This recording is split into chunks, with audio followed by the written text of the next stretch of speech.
ಸ್ನೇಹಿತರೆ, ಚರಿತ್ರೆ ಮತ್ತೊಂದು ವಿಡಿಯೋಗೆ ನಿಮಗೆಲ್ಲ ಪ್ರೀತಿಯ ಸ್ವಾಗತ. ಮಧ್ಯಪ್ರಾಚ್ಯದಲ್ಲಿ ಹೊತ್ಕೊಂಡಿರುವ ಯುದ್ಧದ ಬೆಂಕಿ ದಿನೇ ದಿನೇ ಹೆಚ್ಚಾಗ್ತಾನೇ ಇದೆ. ಇಸ್ರೇಲ್, ಅಮೆರಿಕ, ಇರಾನ್ ಮೇಲೆ ಮುಗಿಬೀಳ್ತಾ ಇದ್ರೆ ಅತ್ತ ಇರಾನ್ ಕೂಡ ಸುಮ್ನಿರ್ತಿಲ್ಲ. ಅದು ಕೂಡ ಅಷ್ಟೇ ಪ್ರಖರವಾಗಿ ತಿರುಗೇಟು ಕೊಡ್ತಿದೆ. ಈ ಸಮರದಿಂದಾಗಿ ಇಡೀ ಜಗತ್ತೇ ಒಂದು ರೀತಿಯಲ್ಲಿ ಯುದ್ಧದ ಮಡುವಿಗೆ ಬಿದ್ದಿದೆ. ಇತರ ರಾಷ್ಟ್ರಗಳಿಗೂ ಈ ಕಾದಾಟದ ಬಿಸಿ ತಾಕ್ತಿದೆ. ಅದರಲ್ಲೂ ಚೀನಾಗೆ ಇರಾನ್ ಯುದ್ಧ ದೊಡ್ಡ ಮಟ್ಟದಲ್ಲಿ ಹಾನಿ ಮಾಡ್ತಿದೆ. ಅದೇಗೆ ಅಂತ ನೀವು ಕೇಳಬಹುದು. ಅಲ್ಲೇ ಇರೋದು ಸತ್ಯ. ಕಾರಣ, ಚೀನಾ ಇರಾನ್ನಲ್ಲಿ ತನ್ನ ವಾಯು ರಕ್ಷಣಾ ವ್ಯವಸ್ಥೆಯನ್ನ ಸ್ಥಾಪಿಸಿದೆ. ಅಂದ್ರೆ ತನ್ನ ಶಸ್ತ್ರಾಸ್ತ್ರ ಸಾಧನಗಳನ್ನ ಇರಾನ್ಗೆ ಮಾರಾಟ ಮಾಡಿದೆ. ಅವುಗಳ ಮೂಲಕ ಇರಾನ್ ಸಮರವನ್ನ ಎದುರಿಸುವ ಛಾತಿ ತೋರಿಸ್ತಾ ಇದೆ. ಆದರೆ ಸಮರ ಭೂಮಿಯಲ್ಲಿ ಈ ವಾಯು ರಕ್ಷಣಾ ವ್ಯವಸ್ಥೆ ಕೈಕೊಡ್ತಿದೆ. ಅಮೆರಿಕ, ಇಸ್ರೇಲ್ ಕ್ಷಿಪಣಿ ಡ್ರೋನ್ಗಳು ಅಟ್ಯಾಕ್ ಮಾಡಿದ್ರೆ ಅದನ್ನ ಚೀನಾದ ಏರ್ ಡಿಫೆನ್ಸ್ ಸಿಸ್ಟಮ್ ಹೊಡೆದು ಹಾಕಲಿದೆ ಅಂತ ಇರಾನ್ ಅಂದುಕೊಂಡಿತ್ತು. ಆದರೆ ಹಾಗಾಗ್ಲಿಲ್ಲ. ಯುದ್ಧದ ಮೊದಲ ದಿನವೇ ಬರೋಬ್ಬರಿ 500ಕ್ಕೂ ಅಧಿಕ ಇಸ್ರೇಲ್, ಅಮೆರಿಕದ ಕ್ಷಿಪಣಿ ಡ್ರೋನ್ಗಳು ಇರಾನ್ ಅನ್ನ ಅಲುಗಾಡಿಸಿದ್ದವು. ಚೀನಾದ ಸಾಧನಗಳು ಎದುರಾಳಿಗಳ ಕ್ಷಿಪಣಿಗಳನ್ನ ಹೊಡೆದು ಹಾಕೋದಿರ್ಲಿ, ಕನಿಷ್ಠ ಅವುಗಳನ್ನ ಡಿಟೆಕ್ಟ್ ಕೂಡ ಮಾಡಿಲ್ಲ ಅನ್ನುವ ಮಾಹಿತಿ ಇದೆ. ಇದೊಂದೇ ಅಲ್ಲ, ಆಪರೇಷನ್ ಸಿಂಧೂರದ ವೇಳೆ ಕೂಡ ಪಾಕಿಸ್ತಾನದಲ್ಲೂ ಇದೇ ಪರಿಸ್ಥಿತಿ ಇತ್ತು. ಭಾರತ ಉಡಾಯಿಸಿದ ಮಿಸೈಲ್ಗಳು, ಡ್ರೋನ್ಗಳು ಪಾಕಿಸ್ತಾನಕ್ಕೆ ಮರ್ಮಾಘಾತ ನೀಡಿದ್ದವು. ಅಲ್ಲೂ ಕೂಡ ಚೀನಾ ನಿರ್ಮಿತ ವಾಯು ರಕ್ಷಣಾ ವ್ಯವಸ್ಥೆ ಕೈಕೊಟ್ಟಿತ್ತು. ಹೀಗೆ ಸಮರ ಭೂಮಿಯಲ್ಲಿ ಚೀನಾ ಶಸ್ತ್ರಾಸ್ತ್ರಗಳು ನಿರಂತರವಾಗಿ ಫೇಲ್ ಆಗ್ತಿವೆ. ಸದ್ಯ ಇರಾನ್ ಯುದ್ಧದಲ್ಲಿ ಈ ವಿಚಾರವೂ ಸಹ ಅಷ್ಟೇ ಪ್ರಮುಖವಾಗಿ ಚರ್ಚೆಗೆ ಒಳಗಾಗ್ತಾ ಇದೆ. ಚೀನಾ ತನ್ನ ಶಸ್ತ್ರಾಸ್ತ್ರಗಳ ಕ್ಷಮತೆ ಬಗ್ಗೆ ಪತ್ರಿಕೆ, ಮಾಧ್ಯಮಗಳಲ್ಲಿ ಏನೇ ಹೇಳಿಕೆ ಕೊಟ್ಟರು ಅವುಗಳ ನೈಜ ವಿಶ್ವಾಸಾರ್ಹತೆ ಗೊತ್ತಾಗೋದು ಯುದ್ಧ ಭೂಮಿಯಲ್ಲಿ. ಹೀಗಾಗಿ ಇದು ಹೆಚ್ಚು ಮಹತ್ವ ಪಡೆದುಕೊಂಡಿದೆ. ಭಾರತ ರಷ್ಯಾದಿಂದ ಖರೀದಿಸಿರುವ S-400 ಆಪರೇಷನ್ ಸಿಂಧೂರ ವೇಳೆ ಭರ್ಜರಿಯಾಗಿ ಕ್ಷಮತೆ ತೋರಿಸಿತ್ತು. ಹೀಗಾಗಿ ಈ ವಾಯು ರಕ್ಷಣಾ ವ್ಯವಸ್ಥೆ ಸಹಜವಾಗಿ ಗಮನ ಸೆಳೆದಿದೆ. ಸ್ನೇಹಿತರೆ, ಇಂದಿನ ಈ ವಿಡಿಯೋದಲ್ಲಿ ಚೀನಾ ನಿರ್ಮಿತ ಏರ್ ಡಿಫೆನ್ಸ್ ಸಿಸ್ಟಮ್ಗಳು ಕೈ ಕೊಡ್ತಿರೋದು ಯಾಕೆ, ಅದರ ನ್ಯೂನ್ಯತೆಗಳೇನು ಅನ್ನೋದನ್ನ ವಿವರವಾಗಿ ನೋಡೋಣ.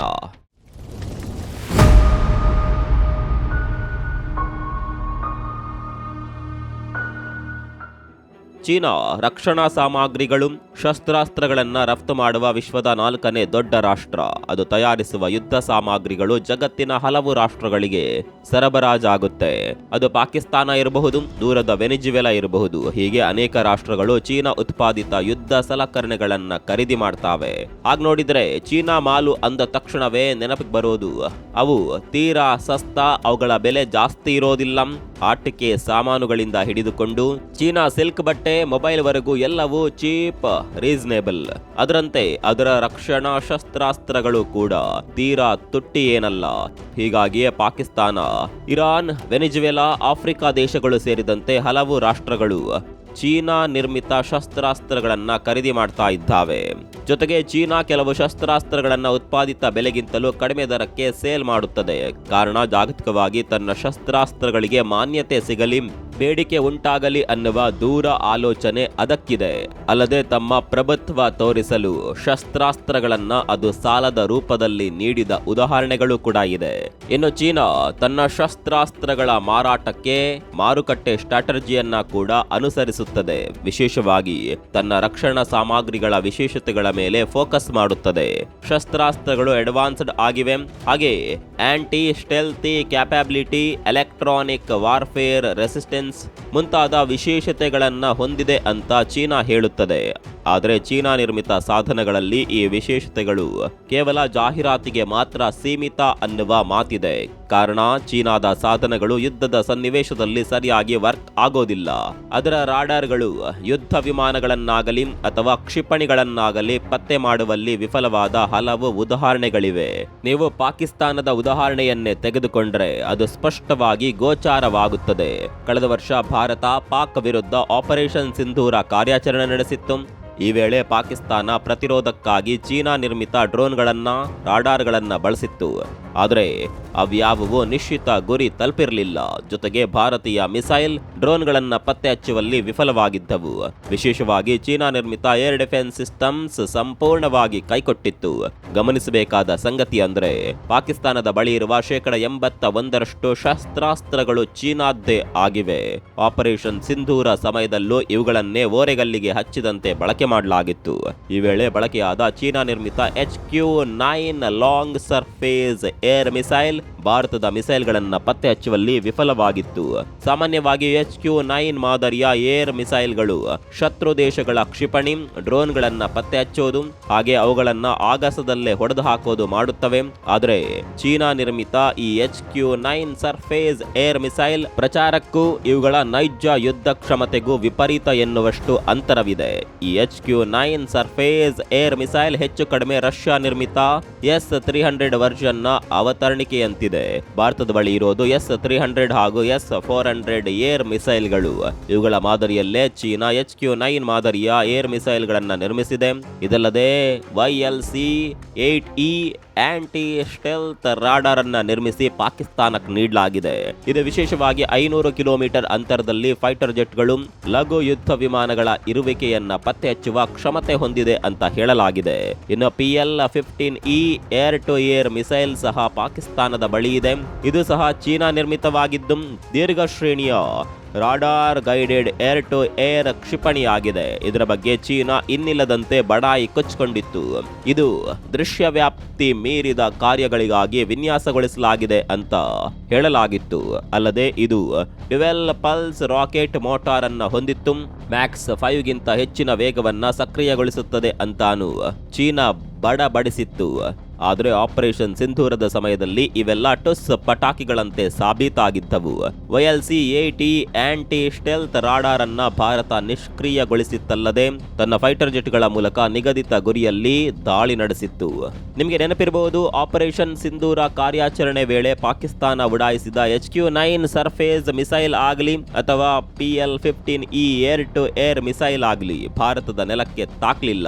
ಕಾರಣ ಭಾರತದ ಏರ್ ಡಿಫೆನ್ಸ್ ಸಿಸ್ಟಮ್ ಅವುಗಳನ್ನ ಆಗಸದಲ್ಲೇ ಹೊಡೆದು ಹಾಕಿತ್ತು. ಪಾಕ್ನ ಒಂದೇ ಒಂದು ಮಿಸೈಲ್ ಸರಿಯಾಗಿ ಕೆಲಸ ಮಾಡಲಿಲ್ಲ. ಜೊತೆಗೆ ರಾಡಾರ್ಗಳು ಕೂಡ ಸರಿಯಾಗಿ ಮಾಹಿತಿ ನೀಡುವಲ್ಲಿ ವಿಫಲವಾಗಿದ್ದವು. ಹೀಗಾಗಿ ಚೀನಾ ಉತ್ಪಾದಿತ ಶಸ್ತ್ರಾಸ್ತ್ರಗಳು ರಾಡಾರ್ಗಳು ನಿಗದಿತ ಕಾರ್ಯ ಸಾಧಿಸಿರಲಿಲ್ಲ. ಆ ಸಮಯದಲ್ಲೇ ಅವುಗಳ ಹಣೆ ಬರಹ ಬಯಲಾಗಿತ್ತು. ಕೆಲವೊಂದು ಥಿಯರಿಗಳ ಪ್ರಕಾರ ಚೀನಾ ಉತ್ತಮ ಎನ್ನುವ ಶಸ್ತ್ರಾಸ್ತ್ರ ರಾಡಾರ್ ಸಿಸ್ಟಮ್ಗಳನ್ನ ಕೇವಲ ತನ್ನ ಉಪಯೋಗಕ್ಕೆ ಇಟ್ಕೊಂಡಿದ್ದು ಕೆಳ ದರ್ಜೆಯ ಸಾಮಗ್ರಿಗಳನ್ನ ಮಾತ್ರ ಹೊರದೇಶಗಳಿಗೆ ಮಾರಾಟ ಮಾಡುತ್ತದೆ ಎನ್ನುವ ವಾದವೂ ಇದೆ. ಅಲ್ಲದೆ ತಾನು ಉತ್ಪಾದಿಸಿದ ಸಾಮಗ್ರಿಗಳನ್ನ ಪರೀಕ್ಷಿಸಲು ಪಾಕಿಸ್ತಾನವನ್ನ ಪ್ರಯೋಗಾಲಯವನ್ನಾಗಿ ಮಾಡಿಕೊಳ್ಳುತ್ತಿದೆ ಎನ್ನುವ ಆರೋಪವೂ ಇದೆ. ಸ್ನೇಹಿತರೆ, ಮೊದಲೇ ಹೇಳಿದಂತೆ ಪಾಕಿಸ್ತಾನ ಒಂದೇ ಅಲ್ಲ, ವೆನಿಜುವೆಲಾ ಕೂಡ ಚೀನಾ ಶಸ್ತ್ರಾಸ್ತ್ರಗಳನ್ನ ಖರೀದಿ ಮಾಡಿದೆ. ಅದರ ಬಳಿ ಚೀನಿ ನಿರ್ಮಿತ JY-27A ಎನ್ನುವ ರಾಡಾರ್ ಇದೆ. ಆದರೆ ಅದು ಸಹ ಉಪಯೋಗಕ್ಕೆ ಬಾರದಂತೆ ಆಗಿದೆ. ಕಾರಣ ಅಮೆರಿಕ ದಾಳಿ ಮಾಡಿದ ಸಂದರ್ಭದಲ್ಲಿ ಇದು US ಫೈಟರ್ ಜೆಟ್ಗಳನ್ನಾಗಲಿ ಅಥವಾ ಏರ್ ಮಿಸೈಲ್ಗಳನ್ನಾಗಲಿ ಪತ್ತೆ ಹಚ್ಚಿರಲಿಲ್ಲ. ಮೇಲ್ನೋಟಕ್ಕೆ ಇವೆಲ್ಲ ತಾಂತ್ರಿಕವಾಗಿ ಸಾಕಷ್ಟು ಸಶಕ್ತವಾಗಿವೆ ಅಂತ ಹೇಳಲಾಗ್ತಿದ್ರು. ಇವುಗಳ ನೈಜ ಕ್ಷಮತೆ ಸರಿಯಿಲ್ಲ ಅನ್ನೋದಂತೂ ಸಾಬೀತಾಗಿದೆ. ಜೊತೆಗೆ ಇವುಗಳ ಉಪಯೋಗದ ವಿಚಾರದಲ್ಲಿ ಚೈನೀಯರಿಗೆ ಇರುವಷ್ಟು ತಾಂತ್ರಿಕ ತರಬೇತಿ, ಜ್ಞಾನ, ಸ್ಯಾಟಲೈಟ್ ನೆಟ್ವರ್ಕ್ಗಳ ಲಭ್ಯತೆ ಖರೀದಿದಾರ ದೇಶಗಳಿಗೆ ಇಲ್ಲ. ಇದು ಕೂಡ ವೈಫಲ್ಯಕ್ಕೆ ಕಾರಣವಾಗಿರಬಹುದು ಅಂತ ಹೇಳಲಾಗ್ತಾ ಇದೆ. ಆದರೆ ಈ ವೈಫಲ್ಯಗಳು ಕೇವಲ ಪಾಕಿಸ್ತಾನ, ವೆನಿಜುವೆಲಾಗೆ ಮಾತ್ರ ಸೀಮಿತವಾಗಿಲ್ಲ. ಸದ್ಯ ನಡೀತಾ ಇರುವ ಇರಾನ್ ವಾರ್ ಝೋನ್ ನಲ್ಲೂ ಚೀನಿ ಶಸ್ತ್ರಾಸ್ತ್ರಗಳು ಸಾಮಗ್ರಿಗಳು ಕೆಲಸ ಮಾಡ್ತಿಲ್ಲ ಅನ್ನುವ ಸುದ್ದಿ ಇದೆ. ಅದರಲ್ಲೂ HQ-9 ಸರ್ಫೇಸ್ ಏರ್ ಮಿಸೈಲ್ನ ಅಪ್ಗ್ರೇಡೆಡ್ ಮಾದರಿಯಾದ HQ-9B ಏರ್ ಮಿಸೈಲ್ ಕೂಡ ಇಲ್ಲಿ ವಿಫಲವಾಗಿದೆ ಅಂತ ಹೇಳಲಾಗ್ತಾ ಇದೆ. ಇದು ಅತ್ಯುತ್ತಮ ಎನ್ನುವಂತಹ ಸೀಕರ್ ಸಿಸ್ಟಮ್, ಎಲೆಕ್ಟ್ರಾನಿಕ್ ಪ್ರತಿರೋಧ ಹಾಗೂ ಎಕ್ಸ್ಟೆಂಡೆಡ್ ರೇಂಜ್ ಹೊಂದಿತ್ತು ಅಂತ ಹೇಳಲಾಗುತ್ತೆ. ಆದರೆ ಇದರ ನಯಾ ಪೈಸೆ ಉಪಯೋಗ ಇರಾನ್ ಸೇನೆಗೆ ಆಗಿಲ್ಲ. ಪಾಶ್ಚಿಮಾತ್ಯ ಮಾದರಿಯ ಏರ್ ಮಿಸೈಲ್ಗಳನ್ನ ಡಿಟೆಕ್ಟ್ ಮಾಡುವಲ್ಲಿ ಇದು ಸೋತಿದೆ. ಮಲ್ಟಿ ಲೇಯರ್ ಇಂಟಿಗ್ರೇಷನ್ ಅಂತ ಹೇಳಲಾಗ್ತಾ ಇದ್ರು ಇದು ವಿಫಲವಾಗಿದೆ. ಬಹುತೇಕ US ಜೆಟ್ಗಳು, ಡ್ರೋನ್ಗಳು ಹಾಗೂ ಏರ್ ಮಿಸೈಲ್ಗಳನ್ನ ಗುರುತಿಸುವಲ್ಲಿ, ಹೊಡೆದು ಹಾಕುವಲ್ಲಿ ಚೀನಾ ಸಾಧನಗಳು ಮತ್ತೊಮ್ಮೆ ತಮ್ಮ ಕಳಪೆ ಪ್ರದರ್ಶನ ನೀಡ್ತಾ ಇದೆ. ಇನ್ನು ಈ ವಿಚಾರದಲ್ಲಿ ಕೊಂಚ ಟೆಕ್ನಿಕಲ್ ವಿಷಯಗಳ ಮೇಲೂ ಬೆಳಕು ಚೆಲ್ಲಬೇಕಿದೆ. ಕಾರಣ ಯಾವುದೇ ಒಂದು ಸಾಧನ ಕೆಲಸ ಮಾಡಬೇಕಾದ್ರೆ ಅವುಗಳಲ್ಲಿ ಆ ಕ್ಷಮತೆ ತರುವ ಸಲಕರಣೆಗಳು ಇರಬೇಕಾಗುತ್ತೆ. ಸಾಮಾನ್ಯವಾಗಿ ಎಲೆಕ್ಟ್ರಾನಿಕ್ ವಾರ್ಫೇರ್ ನಲ್ಲಿ ಎಲೆಕ್ಟ್ರಾನಿಕ್ ಅಟ್ಯಾಕ್ ನಂತಹ ಆಕ್ರಮಣಕಾರಿ ಕ್ರಮಗಳು ಇವೆ. ಅಂದರೆ ಜಾಮಿಂಗ್, ವಂಚನೆ, ನಿರ್ದೇಶಿತ ಶಕ್ತಿಯ ಉಪಯೋಗ ಮುಂತಾದ ಕ್ರಮಗಳನ್ನ ಅನುಸರಿಸಲಾಗುತ್ತದೆ. ಇವೆಲ್ಲ ಸರಿಯಾಗಿ ಆಗಬೇಕು ಅಂದ್ರೆ ನಾವು ಉಪಯೋಗಿಸುವ ಸಾಧನಗಳು ಅತಿ ಉಚ್ಚ ಮಟ್ಟದಲ್ಲಿರಬೇಕು. ಜೊತೆಗೆ ಅವುಗಳನ್ನು ಉಪಯೋಗಿಸುವ ಜ್ಞಾನ, ತರಬೇತಿ ಕೂಡ ಇರಬೇಕು. ಇವೆರಡು ಇದ್ದಾಗ ಮಾತ್ರ ಯುದ್ಧ ಭೂಮಿಯಲ್ಲಿ ನಿಗದಿತ ಗುರಿ ಸಾಧಿಸಬಹುದು. ಈ ವಿಷಯದಲ್ಲಿ ಅಮೆರಿಕ ಆಗಲಿ ಅಥವಾ ಇಸ್ರೇಲ್ ಆಗಲಿ ದಶಕಗಳ ತರಬೇತಿ, ಬಳಕೆಯ ಅನುಭವ ಹೊಂದಿವೆ. ಆದರೆ ಚೀನಾ ಈ ವಿಚಾರದಲ್ಲಿ ಅಷ್ಟೊಂದು ಆಳವಾದ ಬಳಕೆ ಅನುಭವ ಹೊಂದಿಲ್ಲ. ಇದು ಕೂಡ ಅದರ ಸಾಧನಗಳು ವೈಫಲ್ಯ ಕಾಣಲು ಪ್ರಮುಖ ಕಾರಣ ಅಂತ ಹೇಳಲಾಗುತ್ತೆ. ಜೊತೆಗೆ ಚೀನಾ ತನ್ನ ಸಾಧನಗಳನ್ನ ಸ್ವಯಂ ಆಗಿ ಪರೀಕ್ಷಾರ್ಥ ಪ್ರಯೋಗ ನಡೆಸಿದ್ದಾಗಿ ಹೇಳ್ತಿದ್ರು. ಅದು ಸಾಧನಗಳ ಕ್ಷಮತೆಯಲ್ಲಿ ಕಾಣಿಸುತ್ತಿಲ್ಲ. ಬಹುತೇಕ ಚೀನಿ ನಿರ್ಮಿತ ಏರ್ ಮಿಸೈಲ್ಗಳು, ರಾಡಾರ್ಗಳು ಹಾಗೂ air defence system ಪ್ರಯೋಗಾತ್ಮಕವಾಗಿ ಬಳಕೆಯಾಗ್ತಿವೆ.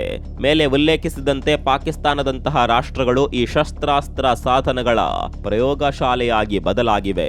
America, Russia, France ನಿರ್ಮಿತ ಸಾಧನಗಳು ಆಗಾಗ ವಾರ್ ಝೋನ್ನಲ್ಲಿ ತಮ್ಮ ಶಕ್ತಿ ಪ್ರದರ್ಶನ ಮಾಡುವ ಮೂಲಕ ಅವುಗಳ ವಿಶ್ವಾಸಾರ್ಹತೆ ಸಾಬೀತಾಗಿದೆ. ಆದರೆ ಚೀನಾಗೆ ಇದೀಗ ಪಾಕಿಸ್ತಾನ, ವೆನಿಜುವೆಲಾ ಹಾಗೂ ಇರಾನ್ ಪ್ರಯೋಗಶಾಲೆಗಳಾಗಿ ಬದಲಾಗಿದೆ. ಚೀನಿ ನಿರ್ಮಿತ ಶಸ್ತ್ರಾಸ್ತ್ರಗಳು, ರಾಡಾರ್ಗಳು ಉತ್ತಮ ಗುಣಮಟ್ಟದ್ದು ಅಂತ ಹೇಳಲಾಗ್ತಾ ಇದೆ. ಆದರೆ ಅವುಗಳ ಅಸಲಿತನ ಮಾತ್ರ ಯುದ್ಧ ಭೂಮಿಯಲ್ಲಿ ಬಯಲಾಗ್ತಾ ಇದೆ.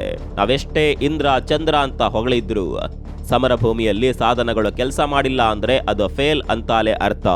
ಬಹುಶಃ ಸದ್ಯ ಚೀನಾದ ಶಸ್ತ್ರಾಸ್ತ್ರ ಸಾಧನ ಸಲಕರಣೆಗಳು ಇದನ್ನೇ ಮಾಡ್ತಿವೆ. ವಾರ್ ಝೋನ್ನ ಎಲೆಕ್ಟ್ರಾನಿಕ್ ವಾರ್ಫೇರ್ ನಲ್ಲಿ ಸಾಧನಗಳ ನೈಜ ಪ್ರತಿಕ್ರಿಯೆ, ಸೆನ್ಸಾರ್ಗಳ ಬಳಕೆ, ಡಾಟಾ ಶೇರಿಂಗ್ ಅನ್ನೋದು ಬಹಳ ಮುಖ್ಯ. ಯಾವುದೇ ರಾಷ್ಟ್ರ ತನ್ನ ಶಸ್ತ್ರಾಸ್ತ್ರ ಸಲಕರಣೆಗಳಿಂದ ಇದನ್ನೇ ನಿರೀಕ್ಷೆ ಮಾಡುತ್ತೆ. ಆದರೆ ಚೀನಾದ ಸಾಧನಗಳು ಈ ವಿಚಾರದಲ್ಲಿ ಹಿನ್ನಡೆ ಅನುಭವಿಸ್ತಾ ಇವೆ.